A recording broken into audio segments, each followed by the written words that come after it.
بريس هندرين محمد او سروكي كوميسيونا هالبجارتان و راپرسيان يا هرما كردستان او لهوليري ميفاني منه ما بس منه ام دقلوي هنت في بابتي بيجمان قلتو بيش بكين كاي كندرين دماتا باش بقى ايدي تديد بشتي دمك ديرو دريش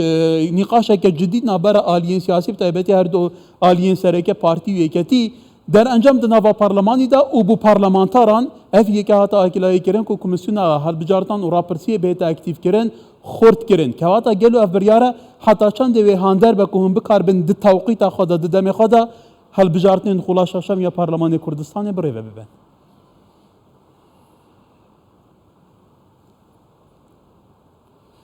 بەڵێ زۆر سپاس کاتی ئێوە کاتی بینەرانتان باش و سپات بۆ ئەو دەرفەتە هەڵبەت ئەو بڕیارەی پەرلەمان کە بە ژمارەدەی ساڵی 2023 دەرچوو لە بۆ کاراکردنەوەی کۆمسیۆن هەنگاوێکی گرنگ بوو بە تایبەتیش لۆ ئەو دەسەڵاتی هەڵبژاردنەی کە ئەرچی ئەنجامدانی هەڵبژاردنەکانە ئەوە ناشاردرێتەوە کە مەطلبی کاراکردنەوەی کۆمسیۆن مەطلبی هەموو لایەنە سیاسیەکان بوو و مەطلبی یوئێنیش بوو و مەطلبی هەموو ئەو لایەنەی پەیوەنددار بوون بە هەڵبژاردن وەک باسم کرد ئەوە وە دەکاتن کە کۆمسیۆن دەست بکات بە ئامادەکاریەکانی ئەو ئامادەکاریانەی کە دەکرێتن تەمان سەرەتاکە ئامادەکاری ئیداری و مالی دەبن تا دەگاتە ئەو ڕۆژی هەڵبژاردن چونکە ئێمە دەبی چاوێکیشمان لەسەر پەرلەمان بی لەوانەیە مناقەشات و مفاوەزاتی لە مابەینی حیزبەکان هێشتا بەردەوامە لەسەر هەموارکردنەوەی یاساکە بە تایبەتیش باس لەوە دەکرێت کە گۆڕینی بازنەیەک لە بۆ فرەبازنە و چەند شتێکیکە ئەوەی ئێستا کە کۆمسیۆن لەسەریتی ئەو ئامادەکاریانە بکاتن بۆ ئەوەی هەڵبژاردننی خولی شەشەمی پەرلەمانی کوردستان لە کاتی خۆی بەڕێوە بچی و کۆمسیۆنیش بەو خبرەی کە هەیتی کە پێشتر دوو پرۆسەی دەنگدانی بەڕێوە بردووە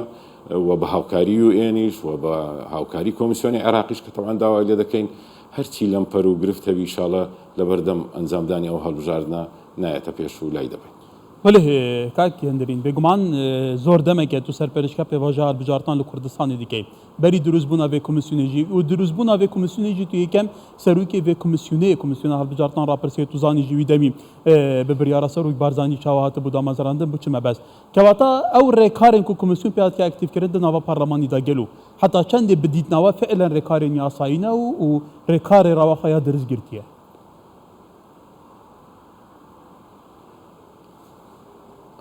ئێمە وەک مؤسسەیەکی یاسایی و مؤسسەیەک کە بە قانون و ملکەچین بە پێی یاسای ژمارە 4 ساڵی 2014 لە بۆ پەرلەمان تعاملی دامەزراوی مؤسساتیەکەین ئەوەی لە پەرلەمان بۆ ئێمە بێ ئێمە جێبەجێیەکەین ئالیات و سیاغەکردنی قرار و بڕیار لە پەرلەمان ئەو ئەکید بە ئالیات و قرارە دەستوری و یاسایەکانی خۆیان دەڕوا ئێمە تعاملێکی دامەزراوەیی دەکەین و ئێستاش ئەو نووسراوەی کە تایبەتە نووسراوێک کراوە بڕیاری ژمارەدەی کە لە پەرلەمانی دوێنێ دەرچوە بگەی مەگەیشتە ئێمە ئەوە تعاملی ڕسمی لەبەر دەکەین وەک باسم کرد ئێمە تعاملی دامەزراوەیی دەکەین تعاملی یاسایی دەکەین کەواتە ئەم بەحسی هەڵبژاردان بکەین ئەنجامدانە هەڵبژاردان تو زانیە هەڵبژاردنێن خۆڵاشەشەم بۆ پەرلەمانی کوردستانی هەڵبژاردنێن پاشوەختەنە نەین پێشوەختەنە دەما خۆشی دانە کەواتە گەل و ئەو تەوقیتە هات کە دەستنیشانکردن بۆ پرێوەچوونە هەڵبژاردان هۆندەکارن دوێ تەوقیتێدا هەڵبژاردان برێ ببە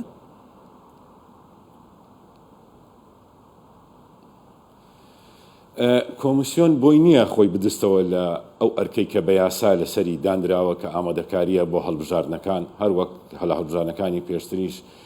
کۆمسیۆن پابند بوو بەو بڕیار و بەو یاسا و بەو وادەی کە لە بۆ هەڵبژاردنەکاندا دەدرێ بەڵێ کۆمسیۆن نەک دەتوانی بەڵکو پێویستە لەسەری هەموو ئامادەکاریەکان بکە و خشتەی کردارەکانی تەمان ڕاستە ئێمە داوامانەکرد ماوەی زیاتر هەبی باشترە بەڵام لەگەرەوەشدا ئێستا ماوەی باش ماوە دەکرێت ئەو خشتەی کردارانەی کە ئێمە ئایتمی زۆری تێدایە بیگونجێنین و دەرفەتی باش بدرێت لە بۆ بڕگە زۆر گرنگەکان بە تایبەتیش تۆماری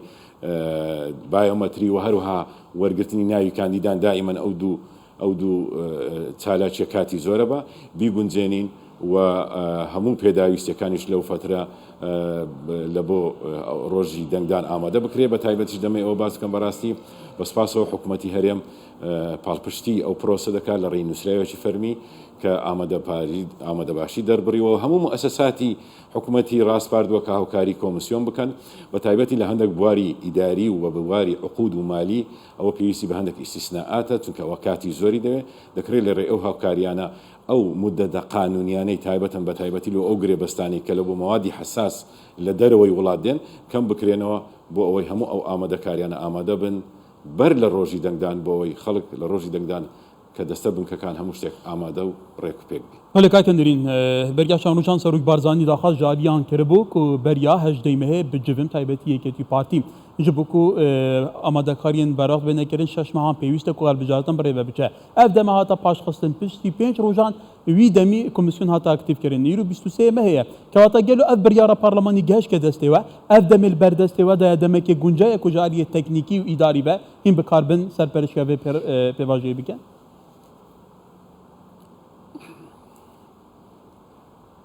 بەڵێ یعنی وەک دەزانن ڕێزار جەناوی سەرۆکی هەرێم ساڵی پاری دیار کردبوو لە بۆ هەڵبژاردنەکان و ئەو کاتیش دەرفەتیدا بەردەم لایەنەکان بۆ ئەوەی گفتوگۆ و مناقەشە و مفاوەزات لەسەر ئەو ویستەی دەیانەوێت کە لە هەموارکردنەوەی یاسا جێبەجێ بکرێت بەڵام دیسان ئەو کات ڕێک نەکەوتن ئەوە بوو وادەیەکە دانراواتەوە جاری دووەمە وادەی هەڵبژاردن دادەندرێەوە بڕێ من ئەو جارە ئەو وادەیە مقدسە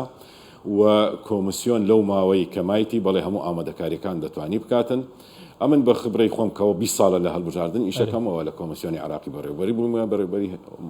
پارێزگای هەولێر یعنی لە هەڵبژاردنەکانی 2009 ئەو ماوەی کە ئێستا لە بەردەستە کەمتر لەو ماوەی هەبوو ئەمن نارێم ئیلا ماوەیەش محەددبی بەڵێ دەکرێت و ئەوە دەگەڕێتەوە سەر ئیشتیهادی ئەنجومەنی کۆمسیاران کە لە چ ئایتمێک ئەو کاتێک کە پێویستە بدرێتن زۆر ضرورە تەرکیزی لەسەر بکرێت ئەو ئایتمانی کە کەمتر پێویستی پێە ماوەکەی کەم کورد بکرێتەوە بە دڵنیاییەوە ئەو ماوە کافی دەبیتن و بە هاوکاری حکوومەت و بە هاوکاری حزبەکانیش تەبان ئەگەر دەبی هاوکار بن لەوەی کە زوو ناوی کاندید و قەوارە سیاسیەکان بە ئێمە بدەن ئەو مدەیە دەتوانرێت هەموو ڕێکارەکانی ئەو هەڵبژاردنە ڕێک بخرێ و بەر لە ڕۆژی دەنگدان هەموو شتێک ئامادەبی وەک باسم کرد بۆی ڕۆژی دەنگدان هیچ شتێک نەجوورێنین تەنها دەنگ دەربستە ناوەند و بنکەکانی دەنگدان دەنجی خۆیان بدەن. Ekîd pirsên me mane kayekîndirî lê mebesta min e bersiveke konkrîtiya cava min bide gel û biryara parlemanî gehşke destê we ku fi'len ha hîn hatina aktivkirin îtir karên xwe li gor serrastkirina yasayê pirê. بەڵێ بڕیاری پەرلەمان بڕیاری ژمارەدەی بەڵێ بڕیاری ژمارەدەی ساڵی 2023 تایبەت بە بەردەوامبوون و واتە کاراکردنەوەی کۆمسیۆن گەیشتە ئێمە دوو بڕگەی زۆر سەرەکی تێدایە بڕگەی یەکەم تایبەتە بە بەردەوامبوونی ئەو بەڕێزانەی کە ئەو حەوت ئەندامی کە لە ناو ئەنجومەن مابوونەوە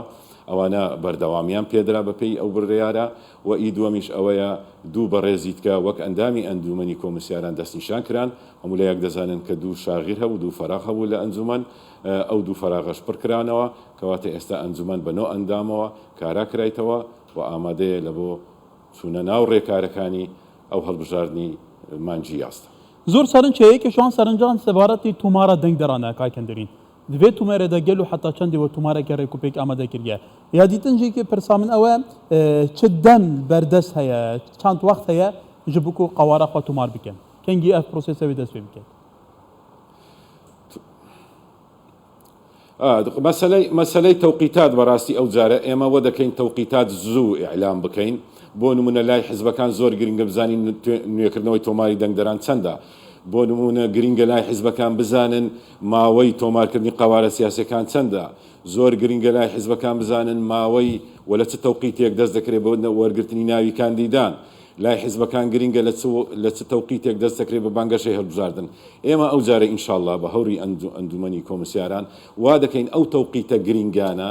زوو هەر لە سەرەتای پرۆسەکەەوە ئاشکرا بکەین بۆ ئەوەی هەموو شەریکەکانمان بە تایبەتیش حزبەکان فریا بکەون بۆ خۆیان ئامادە بکەن بۆ ئەو تەوقیتاتانە بۆ هیچ دواکەوتن تێدا نەبی تایبەت بە پرسیاری تۆماری دەنگدەران تۆماری دەنگدەرانی کە هەڵبژاردن ینی یەکەم سیستمی هەڵبژاردن تۆماری دەنگدەرانە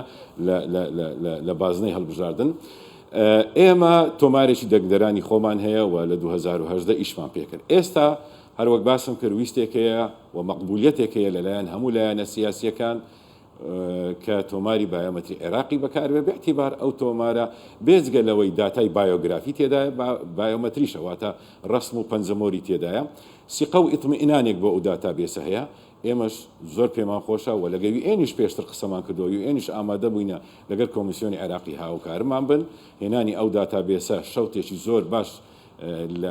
کورتەکاتەوە لە بۆ ئێمە چونکە ئەو داتایە ئەوەندە پێویستی بە نوێکردنەوە نییە بە پێی زانیاری ئێمە ئێستاش تا ئەو ڕۆکەش کۆمیسیۆنی عێراقی نوێکردنەوەی هەردەکات لە بنکەکانی خۆی کەواتە شەوتێکی باش کورتەکرێتەوە و بێجگەلەوەی کە ماوەکە کورتەکاتەوە ئەوە مەقبولێتیشی هەیە لەلایەن حزبە سیاسەکان بۆ ئەو داتابێسە. والله برس هندري محمد سروكي كوميسيون بلند هالبجارتنا رابرسيه لهرما كردستان جالك سباس كاكندري